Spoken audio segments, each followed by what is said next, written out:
Here at Barrier Breakers, we are constantly looking for more ways that we can support aspiring lawyers. One way that we make our personalized law school admissions consulting accessible is through pro bono and work study programs designed to help the students who need it most get support on their path to law school. I'm joined today by Kristen Perez, a 2023-2024 law school applicant who is a part of our work study program. Kristen is a non-traditional Latina applicant who grew up in a virtual melting pot in California.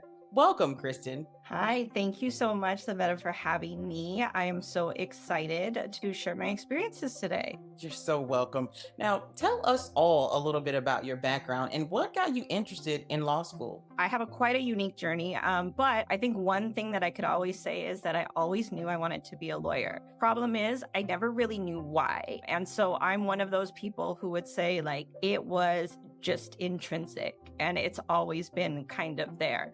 I remember I used to tell people I had three truths. I was going to be a lawyer. I never wanted to get married, and I never wanted to have children. Skipped out on the other two. But I took a long time to circle back to my first. And so it's always just been one of those things. And throughout my life, I got veered in a lot of different ways. But now at 37 years old, I'm so excited to be applying. And I feel like I'm just so grateful to actually be doing this later in life, because I feel like it was all just immaculate timing for exactly what needed to be. I like that, immaculate timing. Now, as a Latina, non-traditional mom, what are some of the biggest barriers that you had to face on this law school journey? I think I faced quite a few, actually, but they were in very different times. Like I said, becoming a lawyer was always very intrinsic. Academics came very easily to me. And so I guess I just assumed I was gonna go to college. But as a first generation student, I actually had no idea how to get there. And so one thing that I do share is that I graduated high school in 2004. And for those who don't know,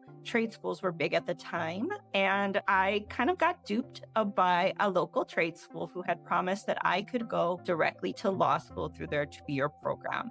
Unfortunately, as a first generation student, I was just ignorant to the fact that that's not how it works.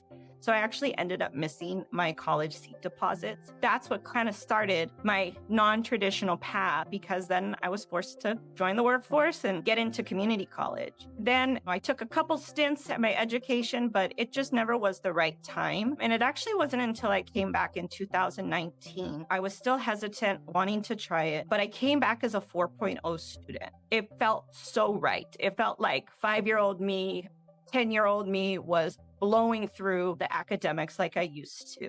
But unfortunately, not once did any college counselor empower me to see the possibilities. And so because I knew I wanted to go to law school, I kind of just thought, I have to go to a state school. I'm a working adult.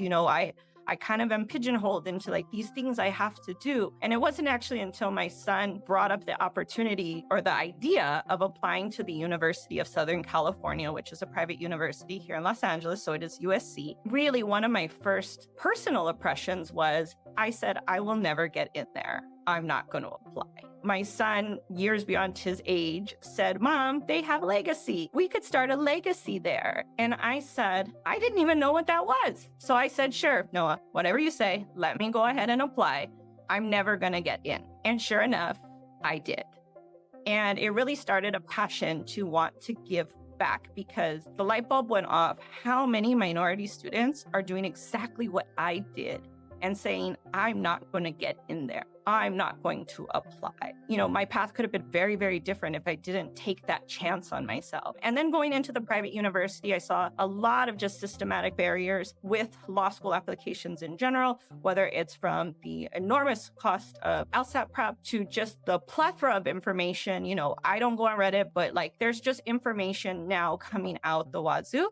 And it's very hard for students to navigate that. And luckily, through the podcast, I found Sydney, and she aligned perfectly with what I hope to do one day, which is to give back to first generation and minority students and be their advocate and their guide through this process. So that's kind of what led me ultimately to Barrier Breakers, is that there were just so many systematic things that I could not comprehend. I realized I stumbled through kind of my transfer process into undergrad, and I knew I did not want to do that into law school. Wow. So you mentioned a little bit about how you found Sydney and Barrier Breakers. And I know that right now you're in the middle of the law school application process and there's a lot going on. But tell me a little bit more about how Barrier Breakers has been supporting you throughout this process. It was another chance that I took on myself because I had listened to the podcast for a while and then I was like, I'll never be able to afford this. But let me look at it anyway. Let me window shop. And I started to learn about the scholarships and just all the different things that they offer to minority students. And kind of just again, through immaculate timing, I saw that they offered pro bono. It's a very few, at the time, this was before they transitioned into the wonderful nonprofit. But I said, why not reach out? Just say hello and see. Sydney got back to me and, it was in December. We connected a few times. And then I started working with Alice at the beginning of the year. So we've actually been working together since I think February. My experience has been nothing but amazing. Every person that I've touched within the organization, you can tell the love and the care that they give for just wanting to resource their students and resource really every community that they touch. And it just feels so right for someone like myself to be aligned with a company that holds the same values of customer experience and just education and advocacy. So it's been truly a dream. But also on my end, it's been a lot of work as well. Right. It's always going to be some work, but it's fulfilling work. And I want to thank everyone for joining us and just taking a walk down Kristen's kind of memory lane. Now, if you want to support more students like Kristen, consider donating this Giving Tuesday. Every dollar helps us make the legal field more accessible and equitable.